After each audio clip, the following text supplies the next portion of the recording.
Hey everyone! With Season 15 now right around the corner, let's dive in and share a little about what's coming up. First off, let's talk about how Season 15 is going to roll out.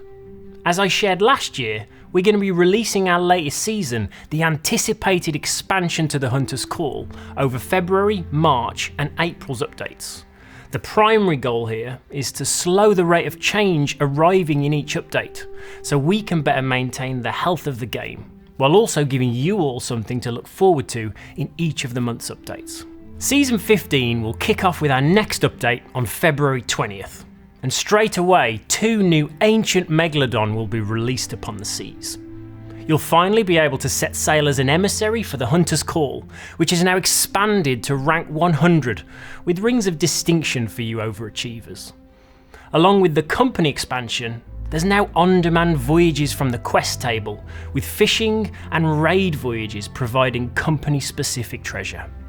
In March, players will discover a new throwable item, the hunting spear, as well as encountering a whole range of new wildlife across the seas. And then closing out the season in April, you'll be able to track down the wild boar and set sail on a new on-demand Megalodon hunting voyage. I know everyone can't wait to get their hands on all the new additions arriving in Season 15, but I'm just as excited with the game performance improvements we've got arriving in this month's update. We've got game-wide improvements with the first phase of our server multi-threading work, improvements to how treasure is populated on shipwrecks, improvements when playing at higher frame rates, island optimizations, and various improvements to treasure items. There's then improvements to both treasure hand-ins and further improvements to trinkets, addressing performance issues in both of these areas. This update will also reduce the frequency of the Burning Blade in the rotation of world events, primarily due to its current performance impact on the sandbox. This is our second phase of work coming out of our performance bash, and it's a pretty significant set of improvements. We've seen good results from this internally, and performance in Insiders is looking positive.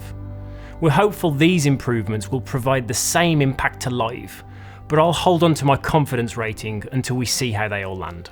Before I move on from performance, I wanted to talk about play in high frame rates.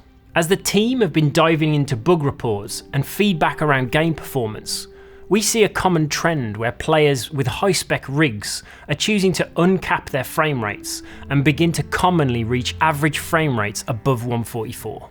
Sea of Thieves is currently optimised for 30, 60 and 120 FPS across PC and consoles, and you'll therefore get the best experience when locking your frame rate at one of these levels. Pushing up to 144 begins to show some signs of instability, but players choosing to step above that are opening themselves up to a knowingly degraded experience. Playing above our optimised frame rates will surface issues like rubber banding, inconsistent frame rate drops, and a degraded hit detection the higher you push. The first step here is sharing this information so you can make a more informed choice about how you want to play. So if you want to optimise for a more performant Sea of Thieves experience, consider locking at 30, 60 or 120 FPS.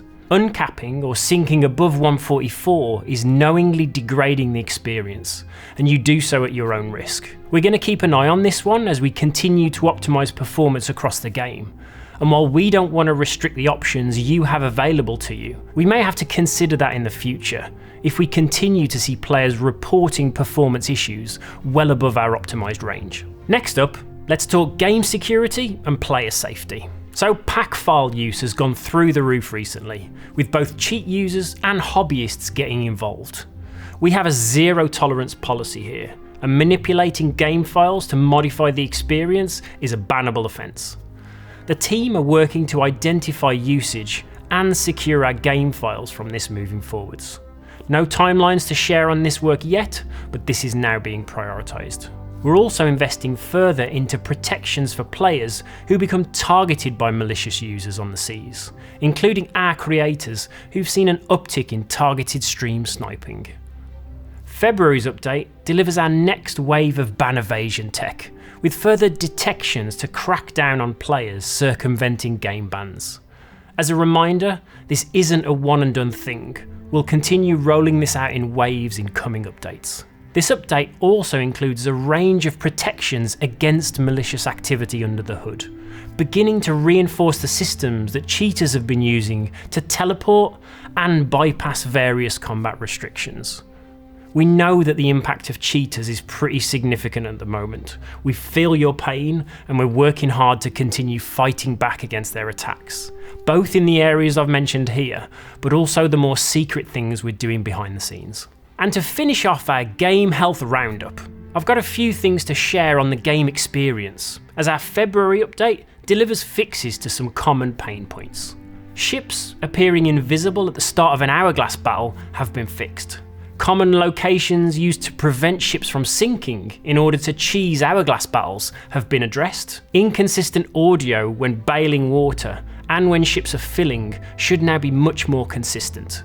The grapple gun should no longer flip players upside down. And then game stability improvements for PS5 players during crossplay are just some of the fixes landing in February's update.